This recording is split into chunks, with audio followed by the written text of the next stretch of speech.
Magandang araw mga kasangga. It's me again, Ruel Rosal Vlog. Maligayang bagong taon sa ating lahat. Galing ako ng St. Ignatius, no? At binaybay ko itong Katipunan Avenue. At madaanan natin mga kasangga, kung matatandaan nyo, madadaanan natin yung na-aksidente nung nakaraang taon, 2024, December, no? Dito sa Katipunan Avenue, sa ibabaw ng tulay, dito sa may itaas, katapat ng Blue Residence. Ito mga kasangga, ito yung lugar na yun. Medyo malapit na tayo. Matraffic nga lang dito mga kasangga.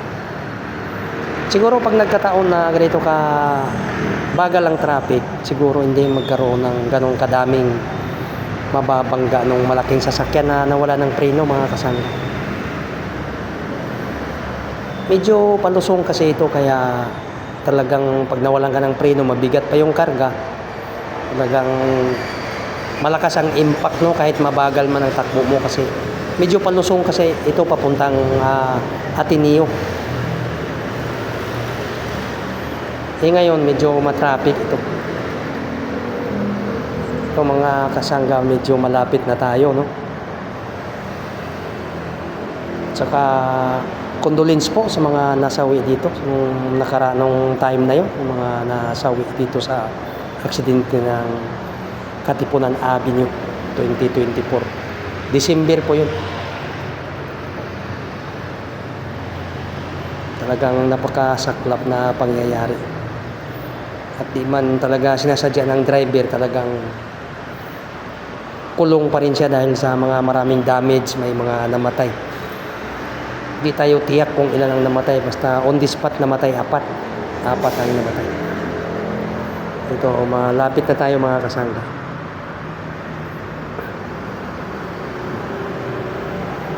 Mga traffic nga lang. Ayan, kung mapapansin yung mga kasangga, palusong kasi ito, oh. Palusong siya.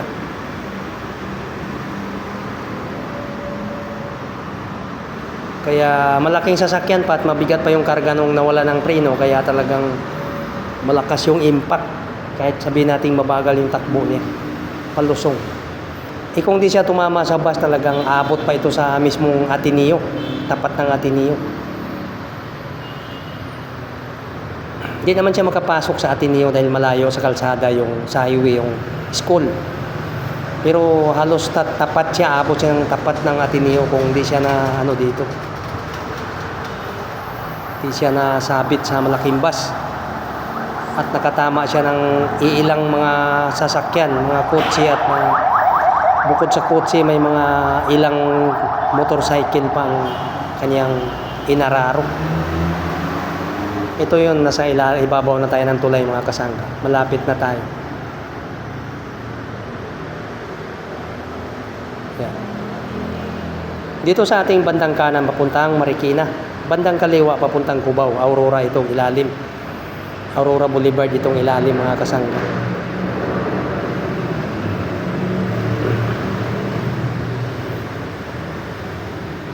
Medyo matraffic na lang, kaya medyo mabagal yung ating takbo.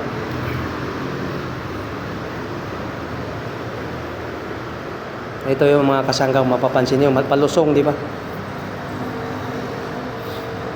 Dito sa banda na ito, dito na nag-umpisa yung malaking sasakyan na nawalan siya ng preno, na naramdaman na ng driver na nawalan siya ng preno.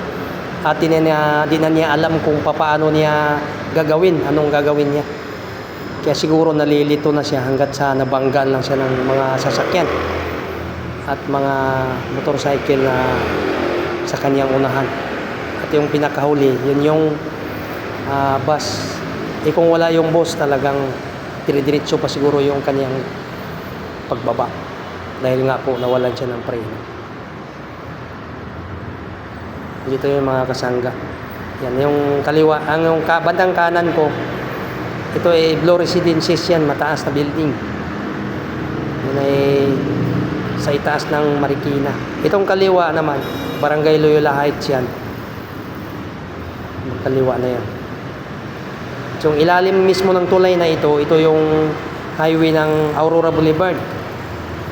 Kanan papuntang Marikina, pagkaliwa papuntang Aurora Boulevard. O Cubao, papuntang Cubao.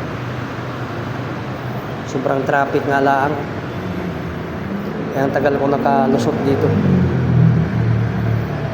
Talagang wala nang kalutasan tong ating traffic sa ating bansa. Parami ng parami yung mga nagkakaroon ng mga sasakyan. Mga dambuhalang sasakyan, mga motorcycle. Sumisingit pa yung ang lalaki ng mga e-bike. Minsan sumasalubong pa. Yan. Muli po, kondolin sa mga pamilya na nasawi dito sa party na ito. Na nung aksidente noong 2024, December. Condolence po sa pamilya. Talagang kailangan talaga pag nasa kalsada, doble ingat po talaga. Dudublehin natin yung ating pag-iingat nang sa ganun maiwasan natin yung aksidente. At huwag masyadong bilis magpatakbo. Ma-aksidente man, talagang dahan-dahan lang ang pagkabangga, hindi bigla, hindi malakas. Iwas sa sarili, iwas sa ibang tao. Hindi rin maka-aksidente.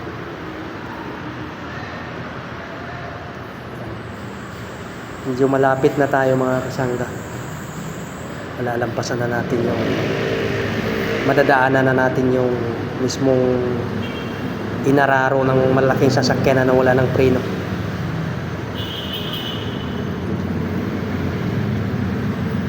Yung sa party na ito.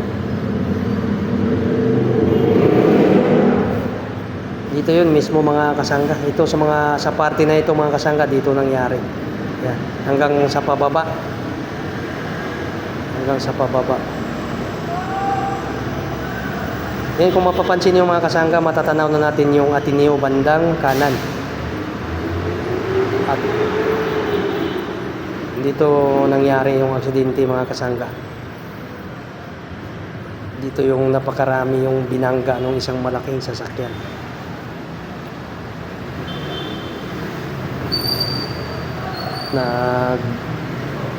Iilan ding nagbuhis ng buhay dito. Dito parte mga kasangga, dito mismo. Dito. Diyan mismo yung L300 mga kasangga na tumalsik yung body ng L300. Dito mismo, sumandal. Diyan. Diyan mismo. Doon yung L300 na tanggal yung body. Sobrang lakas ng impact.